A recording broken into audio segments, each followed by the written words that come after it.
Police वाले जो नहीं है वो प्रिपेयर।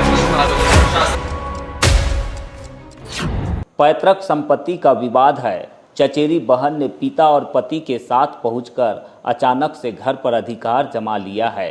साथ में कुछ बाउंसर है जो सुरक्षा के लिए उनके साथ पहुंचे हैं और यह सब उस भाई की गैर मौजूदगी में हुआ है जिसे 2 दिन पहले दिल का दौरा पड़ा है। बात बालाघाट की है। बात जिला पंचायत के अध्यक्ष सम्राट सिंह सरस्वार की है और बात उस परिवार की भी है जिसकी पहचान दानवीर राणा साहब के नाम से है। अब आप सोच रहे होंगे कि जिस राणा साहब ने मृत्यु से पहले बहुत कुछ संपत्ति दान में दे दी, बहन के बच्चों के बीच बराबरी से बंटवारा भी कर दिया, आखिर उस परिवार में ऐसा क्या हो गया कि घर से शुरू हुआ विवाद पुलिस तक पहुंच गया और थाने तक भी पहुंच गया। तो चलिए हम आपको दिखाते हैं विवाद की वो कहानी जो पैतृक संपत्ति को लेकर 2 भाइयों के बीच चल रही है।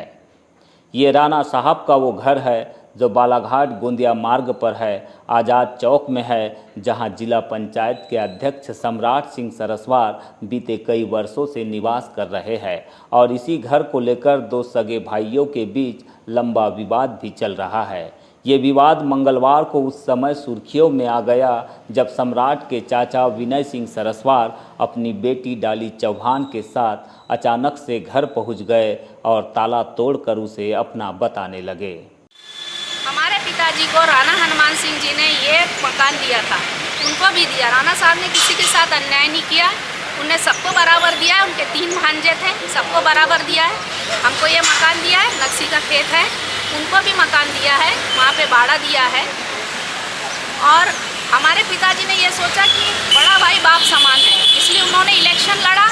मैं, मेरी मम्मी, मेरे पापा, हम तीनों उनके साथ खड़े थे, हमने उनकी मदद की।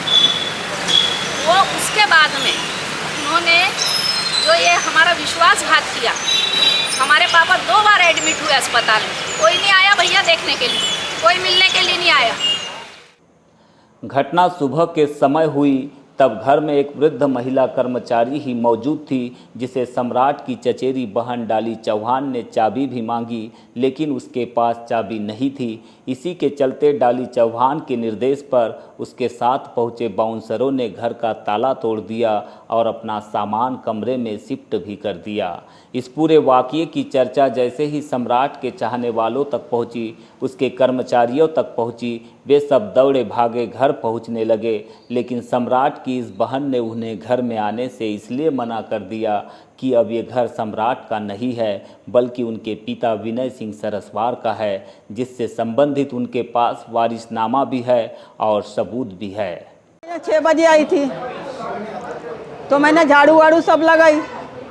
उसके बाद में वो ना 7 बजे आए, 7:30 बजे वो लोग तो बोले चाबी कहाँ है, तो मैंने बोले चाबी मेरे पास नहीं है।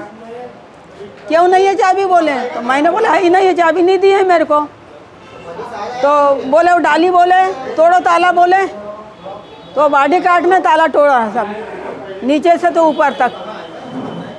डाली बोले तोड़ो ताला, क्या किए? फिर वो सब सामान रख दिए अंदर, बैग वैग सब पूरा।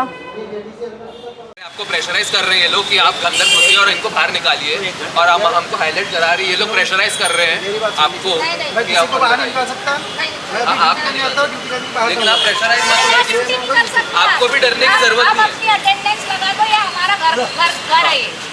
जिला आप पंचायत का प्रेशर में मत आइए किसी को। 1 घंटे के बाद किसी के प्रेशर में आता भैया, मैं डेली आता हूँ, ड्यूटी करनी डेली रुक जाता हूँ। बात बढ़ती ही गई तभी पुलिस भी मौके पर पहुंच गई।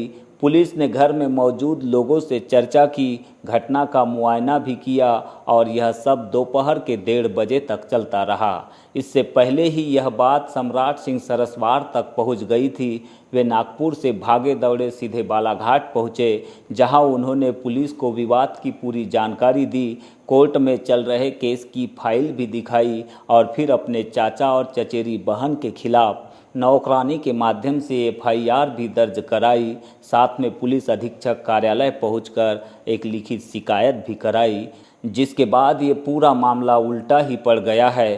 सम्राट की चचेरी बहन पति और पिता के साथ थाने में है और सम्राट फिर से अपने उसी घर में है जहां पर उसका बचपन बीता है, जहां से अपने कारोबार की उसने शुरुआत की है और राजनीतिक जीवन भी जी रहे हैं।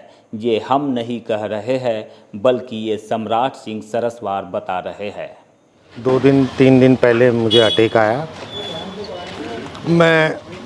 मुझे नागपुर रेफ़र किया गया। मैं नागपुर में अवंती हॉस्पिटल में एडमिट था और आज सुबह सुबह मुझे फ़ोन आया कि ऐसा ऐसा हुआ है कि तुम्हारे घर में ताला तोड़ के घुस गए। तो मैं तुरंत हॉस्पिटल से अपना डिस्चार्ज लेकर सीधा यहाँ पहुँचा हूँ। असल में ये मैटर प्रॉपर्टी को लेकर है और मेरा घर जब इन लोगों ने देखे कि ये बीमार है, बिस्तर पे है और मेरे पिताजी की भी तबीयत ख़राब है, ये लोग नहीं आ सकते, तो इन लोगों ने बहुत गलत तरीके से मेरे घर का ताला तोड़ा है। और पता नहीं, अभी हम लोगों ने अंदर देखा नहीं है कौन कौन सा सामान गायब है, क्योंकि उनके साथ काफ़ी गुंडे आए थे। मुझे पता है 30-40 पता चला है कि 30 से 40 गुंडों को नागपुर से लेकर आया गया था। उसमें से 5-6 गुंडे जो है वो पुलिस की हिरासत में है अभी, और अभी पुलिस हमारा सहयोग कर रही है और जो भी है अब पुलिस के हाथ में है। आपकी चचेरी बहन बोल रही है कि वो जो संपत्ति है, वो जो घर है, वो उनके पोजीशन में है, सम्राट और उनके पिताजी ने कब्जा किया है। देखिए,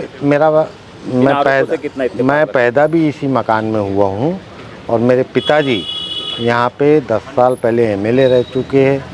उसके बाद में मैं जिला पंचायत अध्यक्ष रहा। करीब 35 से 40 साल तो मुझे रहते हुए यहाँ पे हो गया है। आप इसका पंचनामा भी हुआ है और इसके पहले SDM कोर्ट्स में भी ये लोग हारे हैं, हाई कोर्ट में भी हारे हैं। उसके बाद भी पता नहीं किसके दबाव में या किसके सजेशन पे ये आपराधिक काम इन्होंने किया है कि किसी के घर का ताला तोड़ना बहुत बड़ा अपराध होता है और आज उन्होंने ये किया है। और हम भी अब तक ये सोचते रहे कि चलो परिवार के लोग हैं, जाने दो, लेकिन ये हर चीज़ें अब बढ़ती जा रही है, तो उस कारण हमें पुलिस की शरण में आना पड़ा और ये कंप्लेंट करना पड़ा।